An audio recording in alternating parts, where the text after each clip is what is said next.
Sir ना मेरे account पे ना लिंक अमाउंट लगा दिया है साइबर पुलिस ने। किस लिए लगाया है, किस वजह से लगाया है? सर अभी गलती हो गई थी, अभी मुझे पता ही नहीं था ये सब के बारे में, और अभी मैंने सर्च किया तो पता चला कि ये तो साइबर क्राइम है। वो क्या किया व्हाट्सअप आपने? व्हाट्सएप पे मैसेज आया था सर, वो आप पैसे मैं आपके अकाउंट में भेज देता हूँ, आप मेरे को यूएसडीटी खरीद के और दे दो। और मुझे इतना आइडिया तो था नहीं कि यूएसडीटी कहाँ से खरीदते थे आप?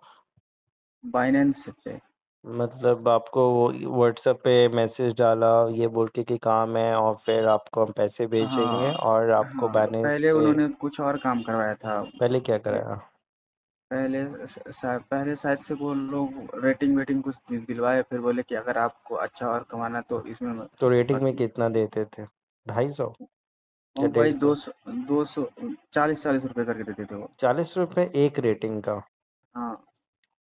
और तो फिर उसमें पैसे दिए, फिर उसके बाद इन्वेस्टमेंट के लिए कहा होगा तो आपने मना कर दिया होगा।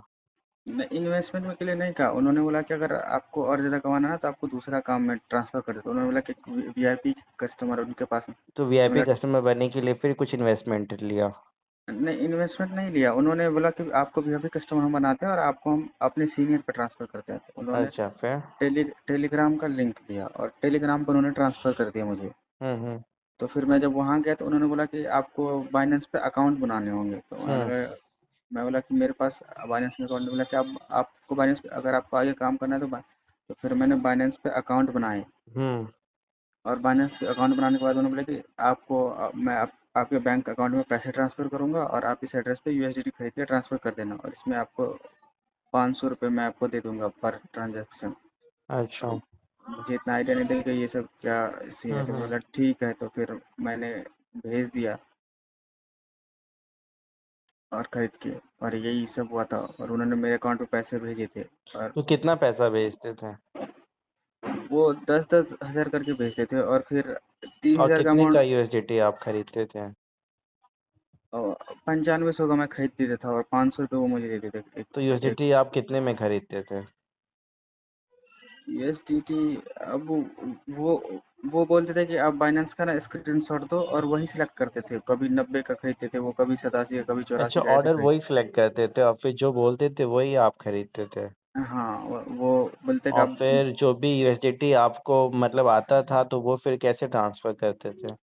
वो वॉलेट से, वो एड्रेस एक होता था वो, उस पे बहुत भेज लंबा। देते थे? हाँ, उस पे भेजते थे। तो अभी कितने का ट्रांजैक्शन किया टोटल आपने?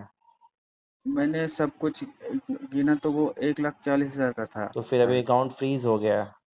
नहीं, अकाउंट मैंने कॉल किया तो बोला कि अकाउंट चालू है आपका, बट वो उस लेकिन पे अमाउंट होल्ड लग गया है, लीन लग लीन गया है? लग गया है। लीन लग कितने गया है। का?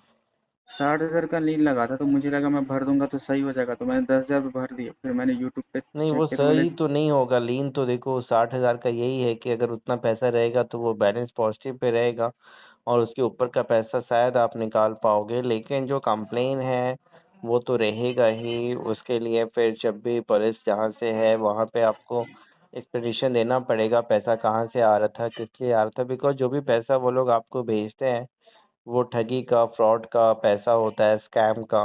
लोगों से जो ठगी करते हैं वही पैसा आपको भेज देते हैं और फिर उसी को क्रिप्टो में वो लोग अपना वाइट कर लेते हैं। बीच में आपका अकाउंट यूज़ होता है, कोई भी दिक्कत आएगी, कुछ भी आएगा तो आपके ऊपर आएगा, पुलिस आपसे पूछेगी। अकाउंट पे लीन, होल्ड या फ्रीज जो भी लगेगा आपके लगेगा, प्रॉब्लम आपको फेस करना पड़ता है। अब क्या करूँ अभी अभी अभी तो। करना कुछ नहीं है। अब आपने कोई क्राइम अपराध तो नहीं किया है, पता नहीं था। लेकिन अब आगे से ऐसे बहुत सारे काम है जो कि टेलीग्राम पे मनी ट्रांसफ़र का या मैंने ये तो फाइनेंस अनइंस्टॉल ही का कर दिया। मैं बोला जिंदगी में अभी या फिर ऐसे ऑनलाइन कोई। किसी भी ऑनलाइन मतलब जॉब ऑफ़र में जहाँ पे कि आपके खाते का इस्तेमाल हो या आपका भी इस्तेमाल किसी भी तरीके से हो तो नहीं करना चाहिए, क्योंकि ये लोग तो पैसे का लालच दिखाते हैं। चीज़ें आपको पता या समझ में नहीं आती हैं स्टार्टिंग में और फँस जाते हैं। फिर जब कुछ हो जाता है तब समझ में आता है, लेकिन उस समय फिर समझ के आने का भी कोई ख़ास फ़ायदा होता नहीं है। तो कुछ बड़ा नुकसान नहीं हुआ है अभी आपके, जैसा आप बता रहे हो, तो उतना डरने की ज़रूरत नहीं है। किस पुलिस के द्वारा फ्रीज है? कुछ एक पता किया एक बैंक से आपने? हाँ, बैंक गया था तो उन्होंने बताया कर्नाटका से है एक और एक बेंगलुरु से है। नहीं, कर्नाटका बेंगलुरु तो दोनों एक ही जगह से है, तो सॉरी एक ही सॉरी, एक कर्नाटका से बेंगलुरु डिवीजन कोई हाँ हाँ, सिटी कर्नाटका स्टेट डिवीजन, है, उसके अंदर बेंगलुरु सिटी है। एक और वहाँ से एक है, तमिलनाडु से है। एक तमिलनाडु से। अच्छा, दो कंप्लेन है। ठीक है, कोई पुलिस का नोटिस? तो खाते में पैसे हैं आपके?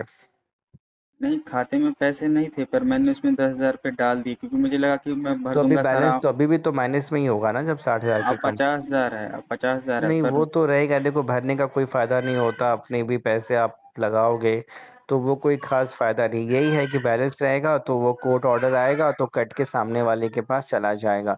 लेकिन बैलेंस रहना या नहीं रहने से आपके अपराध कम या ज़्यादा होने का कुछ रहता नहीं है। क्योंकि ऐसा नहीं है कि आपके पास मान लो कि चोरी का पैसा आया, आपने दे दिया तो ये थोड़ी कि कोई आपसे पूछेगा नहीं। फिर तो हर कोई पकड़ा जाएगा, पैसे वापस करके बच जाएगा।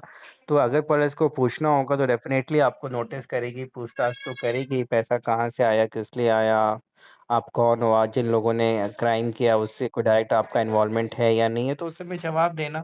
अभी आपको फिलहाल उस पे पैसे डालने की या इसको लेके किस लेयर में है? वो मैंने नहीं पता किया, बट जहाँ तक मुझे आइडिया था, second layer third layer? One या लेयर 1 या 2 में था मेरे नहीं, हिसाब वन से। में होता है तो थोड़ी ज़्यादा दिक्कत आती है, क्योंकि डायरेक्टली कंप्लेन उसमें आपके अकाउंट पे होता है। तो एफआईआर या कंप्लेन जब डायरेक्टली आपके ऊपर है तो पुलिस उस समय ज़्यादा अरेस्ट होने के या पूछताछ के ज़्यादा डर होता है। लेकिन लेयर 2, 3, 4 में है तो दिक्कत नहीं है। वैसे लेयर 1 में भी है तो आपके पास तो प्रूफ होगा ही कि जो भी यूएसडीटी आप खरीद रहे हो। लेकिन अब यही है कि जो पैसा भेज रहा है इसके बारे में कोई जानकारी आपको नहीं है।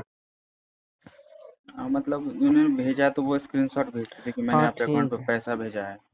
ठीक है, बस यही आप प्रूफ नहीं कर पाओगे पैसा कहाँ से आ रहा है, किस लिए आ रहा है। तो आप बता सकते हो कि मेरे साथ इस तरीके का जॉब बोल के और स्कैम हुआ है, मुझे नहीं पता था कि ये इस टाइप का फ्रॉड है। अगर कुछ भी गलत किया है तो उसकी जानकारी आपको नहीं थी, और कुछ भी गलत किया है तो वो किसी और व्यक्ति के द्वारा किया गया, आपका इस क्राइम में कोई इन्वॉल्वमेंट नहीं है। तो इसको लेके ज़्यादा डरने की, परेशान होने की ज़रूरत नहीं है, वरना बहुत से लोग हैं, बहुत तरह की बातें बोलेंगे, खामोखा आपको डरा देंगे, परेशान दे देंगे कर देंगे। कुछ लोग उल्टा आपसे पैसे ले लेंगे केस सॉल्व कराने के नाम पे, नोटिस भेजने के नाम पे, और वो भी आपको फिर बेकार ही जाएगा। तो मैं आगे अब क्या करूँ, कुछ तो करना होगा अभी ना। नहीं, कुछ नहीं, कुछ अगर पुलिस का आता है, पहले तो ये अगर पता करना है तो बैंक से या 1930 पे कॉल करके पता कर लो, अपना बैंक अकाउंट नंबर बता के भी 1930 पे, या बैंक से कि कंप्लेंट कहाँ से है और किस लेयर में है। अगर लेयर 1 में है तो मैं कहूँगा थोड़ा सा आपको अपनी तरफ से कुछ करना होगा। लेकिन अपनी तरफ से करने के लिए भी मैं किसी को सजेस्ट नहीं करता हूँ। अगर पुलिस आपको अप्रोच करती है तो आपको, क्योंकि जो भी कंप्लेन है अलग अलग राज्यों से दूर से, और आप कहाँ से बात कर रहे हो? मैं मैं हूँ बिहार से, पर मैं रहता हूँ दिल्ली में। आप रहते दिल्ली में हो तो बिहार भी दूर, दिल्ली भी दूर है, तो ऐसा नहीं है, कोई बड़ा अमाउंट नहीं है कि पुलिस उसके लिए आपको पकड़ने डायरेक्टली आएगी। आमतौर पे नोटिस देकर ही पूछताछ किया जाएगा। और उस चक्कर में ना मेरे और भी अकाउंट फ्रीज हो गए, पर उस पे ज़्यादा अमाउंट नहीं है तो मैं। हाँ, तो डेफिनेटली वो पैसा आपने आगे जहाँ भी अगर ट्रांसफर, हाँ, तो तुरंत ही ट्रांसफर किया था, मतलब उसमें आता था फिर कहीं और ट्रांसफर कर देते थे? नहीं तुरंत नहीं, उसमें रहता था, फिर अगर मुझे कहीं भेजना हो तो मैं भेजता था कभी कब, वैसे। एक दिन के बाद, दो? ये काम कितने दिनों तक किया आपने? मैं डेली नहीं करता था। मैं अ, शायद दस पिछले बारह दिन एक दस दस। बारह दिन ही हाँ किया ना? हाँ, 10-12 दिन ही किया था मतलब मैंने। पिछले एक महीने से उन लोगों के संपर्क में हो? 1 महीने से भी नहीं, मैंने शायद 3-4 जून को शायद उन्होंने मतलब मुझे मैसेज किया था, और करीबन, हाँ, वही एक महीने में, हाँ, समझ गया। मतलब सोलह इसी सत्रह को महीने आप फ्रीज हो उनके गया था। संपर्क में आए। ठीक है, तो ज़्यादा डरने की, परेशान होने की ज़रूरत नहीं है इसको लेके।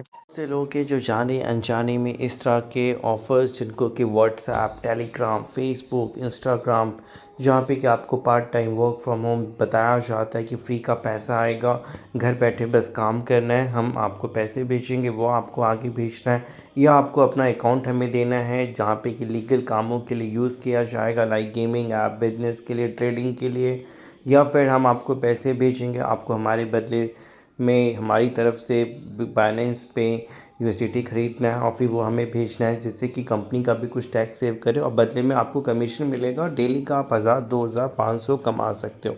लेकिन ये सारे जॉब फ्री कि जो आपको इस तरीके से लगते हैं आसानी से आप कमा सकते हो, सारे फ्रॉड होते हैं।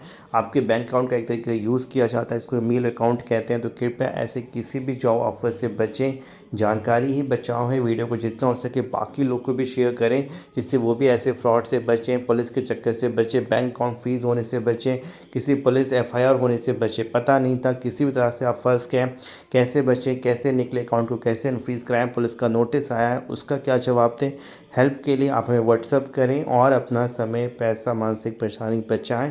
वीडियो को जितना हो सके आप लाइक करेंगे, चैनल को सब्सक्राइब कर लेंगे और शेयर करें, जिससे कि बाकी लोग भी जागरूक हों या किसी भी काम की मदद के लिए भारत के किसी भी कोने से हमें व्हाट्सएप करके हेल्प ले सकते हैं।